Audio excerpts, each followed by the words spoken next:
क्या आप जानते हैं, पूरे 14 साल के वनवास में लक्ष्मण ने एक सेकंड भी नींद नहीं ली। और इससे भी बड़ी बात, उनकी नींद को पूरा करने के लिए कोई और 14 साल तक लगातार सोता रहा। कौन था वो? आप हैरान रह जाएंगे। वनवास की पहली रात थी। भगवान राम और सीता गहरी नींद में थे, लेकिन लक्ष्मण की आंखें जाग रही थी। उन्हें लगा, यदि मैं सो जाऊं तो जंगल के खतरे मेरे भैया और भाभी को नुकसान पहुंचा सकते हैं। इसी समय निशाचर देवी निद्रा अवतरित हुई। उन्होंने कहा, लक्ष्मण, 14 वर्षों तक जागना किसी मानव के बस की बात नहीं। तुम्हें यह वरदान तभी मिलेगा जब कोई तुम्हारी नींद अपने ऊपर ले ले। लक्ष्मण ने पूछा, कौन करेगा यह बलिदान?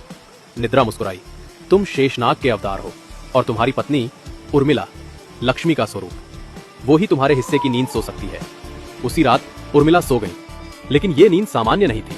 ये लक्ष्मण की 14 साल की नींद थी।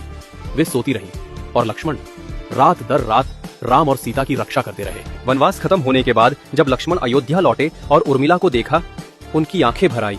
उर्मिला ने आंखें खोली और 14 साल बाद पहली बार मुस्कुराई। लक्ष्मण ने कहा, तुम्हारे इस त्याग के बिना मैं इस धर्म को निभा ही नहीं पाता। लोग राम सीता के प्रेम को याद रखते हैं, लेकिन बहुत कम लोग जानते हैं कि अयोध्या की सबसे महान प्रेम कहानी लक्ष्मण और उर्मिला की है, जहां एक ने 14 साल तक नींद त्याग दी और दूसरी ने 14 साल सिर्फ अपने पति के धर्म का साथ देने के लिए सोती रहीं। ये कहानी हमें सिखाती है, सच्चा त्याग बिना शोर के किया जाता है। जय श्री राम।